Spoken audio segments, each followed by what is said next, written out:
আমাদের স্বাস্থ্য ব্যবস্থা আমাদের স্বাস্থ্য ব্যবস্থা ভেঙে ফেলেছে একদম। আমরা দেখেছি স্বৈরাচারের সময় যাদের পক্ষে সম্ভব হয়েছে, স্বৈরাচার এমনভাবে স্বাস্থ্য ব্যবস্থাটাকে সাজিয়েছিল যাতে করে মানুষ বাধ্য হয় পার্শ্ববর্তী একটি দেশে গিয়ে স্বাস্থ্য সেবা নেবার জন্য। এই দেশের ডাক্তার নার্সদের, এই দেশের চিকিৎসা কেন্দ্র হসপিটালগুলোর ব্যবস্থাগুলো একদম ধ্বংস করে দিল। ইচ্ছা করে তারা পাঠিয়ে দিত ভিন্ন একটি দেশে, পার্শ্ববর্তী দেশে। এবং আমাদের যেরকম ধ্বংস করে দিয়েছে চিকিৎসা ব্যবস্থা, একইভাবে বৈদেশিক মুদ্রাগুলাও চলে যেত, চিকিৎসার নাম করে বৈদেশিক মুদ্রা চলে যেত। প্রিয় ভাই বোনেরা, এই ব্যবস্থার পরিবর্তন করতে হবে। আমাদের নিজেদের ডাক্তার গড়ে তুলতে হবে, নিজেদের নার্স গড়ে তুলতে হবে। আমাদেরকে আমাদের হাসপাতালগুলোকে এমনভাবে ধীরে ধীরে গড়ে তুলতে হবে যাতে বাংলাদেশের মানুষ, সেটি ধনী হোক গরিব হোক যেই মানুষই হোক না কেন, সঠিকভাবে এই দেশের হাসপাতালগুলোতেই যেন মানুষ চিকিৎসা পায়। বাংলাদেশ একটি কৃষি প্রধান দেশ।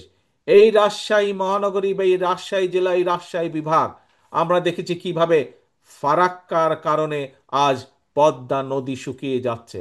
আমরা দেখতে পাচ্ছি কিভাবে একসময় সুজলা সুফলা সবুজের ছায়া ছিল, সেখানে এই পানির অভাবে কিভাবে, পদ্মা নদীর পানির অভাবে কিভাবে চারিদিকে মরুভূমি হয়ে যাচ্ছে ধীরে ধীরে। প্রিয় ভাই বোনেরা, আমাদেরকে চেষ্টা করতে হবে। আমরা আন্তর্জাতিক আদালতে যাব দরকার হলে, আমরা জাতিসংঘে যাব দরকার হলে, আমাদের পানির হিস্যা বের করে নিয়ে আসতে হবে। আবার আমাদেরকে পদ্মা নদীতে পানির ব্যবস্থা করতে হবে। আমাদেরকে খালগুলো খনন করতে হবে যাতে শুকনো মৌসুমে যদি আবার পানি নিয়ে আমরা পানির ব্যবস্থা করি এবং আবার যদি পানি নিয়ে তারা ঝামেলা করে, তাহলে যাতে আমাদের খালগুলো পানি ধরে রাখতে পারে আমাদের কৃষকদের জন্য, আমাদের মানুষের ব্যবহারের জন্য সার্বিকভাবে পানির ব্যবস্থা আমাদেরকে করতে হবে। কাজে প্রিয় ভাই বোনেরা, সামনে অনেক কাজ, সামনে অনেক চ্যালেঞ্জ। এই চ্যালেঞ্জগুলো আমাদেরকে নিতে হবে। আমাদেরকে আমাদের দেশের বেকারদের কর্মসংস্থানের ব্যবস্থা করতে হবে। ছোট ছোট কলকারখানা আমাদেরকে গড়ে তুলতে হবে। এই কলকারখানা গড়ে তোলার মাধ্যমে এই কলকারখানায় যেসব দ্রব্য উৎপাদিত হবে সেগুলো একদিকে দেশের মানুষের ব্যবহারের জন্য, আবার একই সাথে আমাদেরকে বিদেশেও রফতানি করতে হবে। প্রিয় ভাই বোনেরা, বহু মানুষ বিভিন্ন সমস্যার কারণে বিচারালয়ে যেতে হয়, বিভিন্ন পর্যায়ের বিচার ব্যবস্থার কাছে বহু মানুষকে যেতে হয়।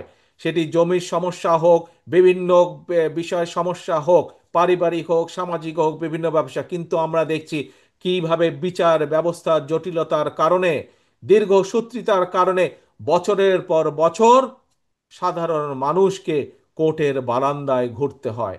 আমাদেরকে এই ব্যবস্থার পরিবর্তন করতে হবে যাতে করে মানুষ দ্রুত বিচার ব্যবস্থা পায়, দ্রুত বিচার পায়, দ্রুত সুরাহা করতে পারে তার সমস্যার সমাধান।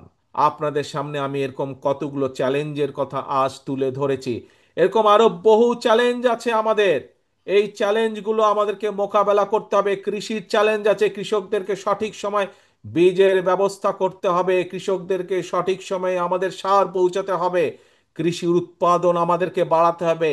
আবার একই সাথে খেয়াল রাখতে হবে মানুষ যাতে স্বল্প মূল্যে কৃষি পণ্য পায়, কিন্তু একই সাথে আবার কৃষকও যাতে তার উৎপাদিত দ্রব্যের সঠিক মূল্য পায়। বিগত 1 যুগ ধরে স্বৈরাচারের শাসন আমলে এই দেশকে ধ্বংস করে দেওয়া হয়েছে। আপনারা যখন মানুষের কাছে যান, মানুষ এই জন্যই আপনাদের কাছে জানতে চায়, কারণ মানুষ বিশ্বাস করে যে একমাত্র বাংলাদেশ জাতীয়তাবাদী দল, একমাত্র আপনাদের প্রিয় দল বিএনপির পক্ষেই সম্ভব ধীরে ধীরে এই দেশকে আবার গড়ে তোলা। দেশের মানুষ বিএনপির উপরে আস্থা রাখে, বিশ্বাস করে। তাদের সেই আস্থা এবং বিশ্বাসের মূল্যায়ন করতে হবে আমাদেরকে। আমাদেরকে সেই আস্থা এবং বিশ্বাসকে মূল্যায়িত করতে হবে। এবং মূল্যায়ন করার একটি উপায় হচ্ছে দেশকে পুনর্গঠন করা। দেশকে পুনর্গঠনের মাধ্যমেই আমরা জনগণের আস্থা ধরে রাখব।